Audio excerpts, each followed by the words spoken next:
So Gamergate is still a thing. Remember Gamergate? Let me just get you up to date on Gamergate. It was a term coined by Adam Baldwin, who loves video games and is in a bunch of them. The actor from, I think he's in Full Metal Jacket. So about a year ago, this girl Zoe Quinn did a terrible video game called Depression Quest, which you could basically do in a Microsoft Word document. It's just a list of stuff. And then, do you want to do this or do that? It's like choose your own adventure. It's garbage. But she got good reviews. And then it was discovered she was sleeping with video game critics, as well as pretty much everyone. This blew up, and ethics in gaming became a thing, and they said, these video game critics are just disgusting nerds who are trying to get laid. And that opened a whole Pandora's box of, wait a minute, what's going on? And then they discovered that these feminists were trying to wreck their video games by imposing all this feminist dogma on them, and the characters shouldn't be so scantily clad, and there shouldn't be violence against women in these video games, even though I assume men get the brunt of the violence in video games. So then they discover this Anita Sarkeesian, I think that's an Armenian name, and she's talking about how games have to be more feminist. So it started out as nepotism and corruption in video game ethics, but it branched out into feminists trying to ruin video games. And the gamers fought back, and they did a great job, which angers me. Not because I care about video games, but because I'm disappointed in conservatives. The greatest blow against social justice warriors in the past year has been fat guys living in their basement who pretend to be Batman. Those guys fractured the left into normal liberals who read the New York Times and often have a good point, and blue-haired nuts with lip piercings who have no idea what they're talking about and are only here to sabotage society. So they have, in a sense, turned the liberals against the nuts. Good work, guys. I'm ashamed that we couldn't do it and you did it. I don't have a lot of respect for video games. I think it's a lame hobby for an adult to have, but you did better than we could do. Way to go, right? So at South by Southwest this year, they came with an idea. Let's have a pro-Gamergate panel. And to be pro-Gamergate is to say, leave video games alone. And an anti-Gamergate panel, which is to say, the feminists are right, the blue-haired nuts deserve attention. And so they got threats on both sides, which disappoints me. I call our side the fat gamers, and our side was threatening them too. That's nothing to be proud of. Anyway, South by Southwest shut down both panels immediately. Now, when you do this, you think you're avoiding controversy. You think, finally, I cannot get involved in this. But you actually made a statement. So shutting down a panel on Gamergate is saying that I am on the side of these feminists, and that's not good.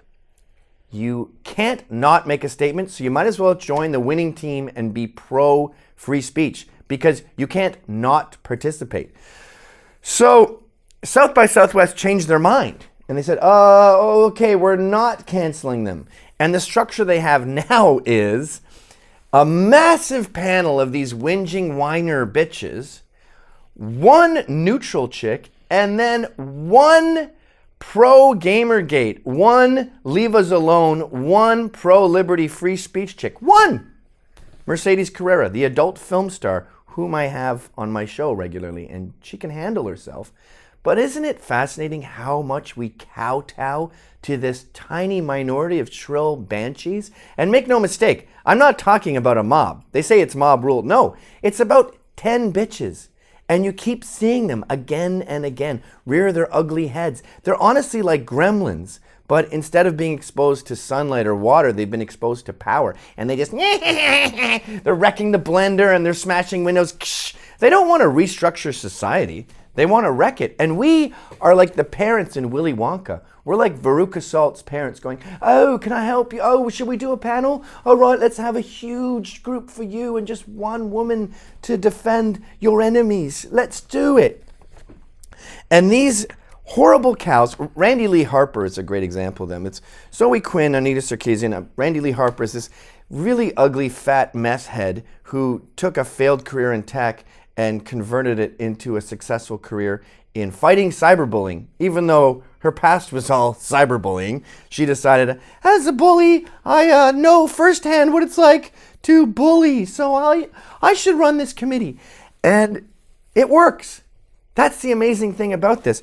These women, all of them who hate the patriarchy, all seem to have an account on a site called patreon.com. And yes, the patriarch, pater, Latin for father, is not a coincidence.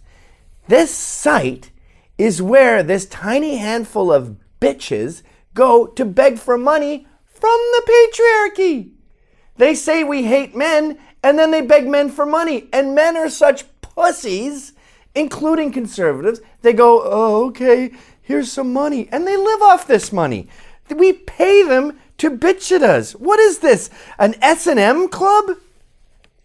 So Randy Lee Harper is on this, Zoe Quinn is on it, and Ernie Sarkeesian are on it. They all whine and complain and are paid to do as much. And they have spread out from gaming. And by the way, they are successful still to this day. Gamers are saying, game designers are saying, should we put her in a Hillary Clinton pantsuit? Is Lara Croft too scantily clad? Okay, they keep kowtowing to them. They're successful. This keeps going on. South by Southwest is just the latest chapter in this disgusting, ridiculous, estrogen-soaked book of period juice.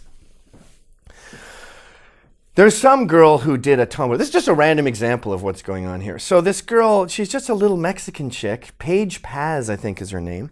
And she likes to draw cartoons. And then Steven Universe is a benign little kid's cartoon that she collects pictures of and puts on a Tumblr. And this 10-headed beast starts attacking her because the characters she draws aren't fat enough.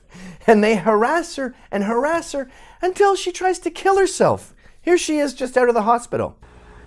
So today I just got out of the hospital. Woo.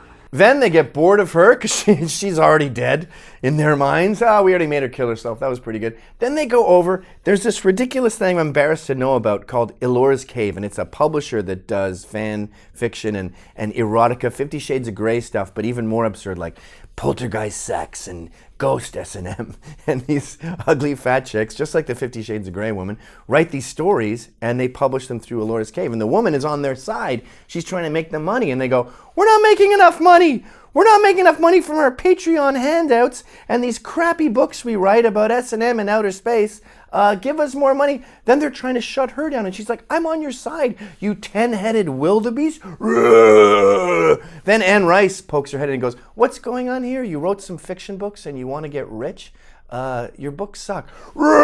They attack her. She's sexist. This is Anne Rice, the most feminist, benevolent. I mean, she's got massive parades for vampires and all their people in New Orleans every year. Nope, not good enough. See, they have to eat their own. They cannibalize their own because South by Southwest and video games aren't enough. Look, you can't satiate this horrible beast, South by Southwest, or anyone else, or video games, or fan fiction, or Tumblr, or Paige Paz. You can't satiate this beast because it's an insane woman having a temper tantrum that just needs to get slapped. She's delirious. And the more you let her go, she's a bull in a china shop and she won't rest until she's ruined society. We've tried kowtowing to them. It doesn't work. The UN had a meeting with them. It doesn't work. They ignored women who were getting stoned to death for being raped so they could listen to Zoe Quinn and Anita Sarkeesian bitch about their horrible lives because someone made fun of them because they got into a male-dominated world and started acting like men and got treated like men. The solution is ignore them, okay? No one talks about the Washington Redskins anymore because the guy went, what, change the name? No. That's what we have to do to them. We have to follow the gamer's suit and say, sorry, ladies, we're not listening to your whining. Fuck off.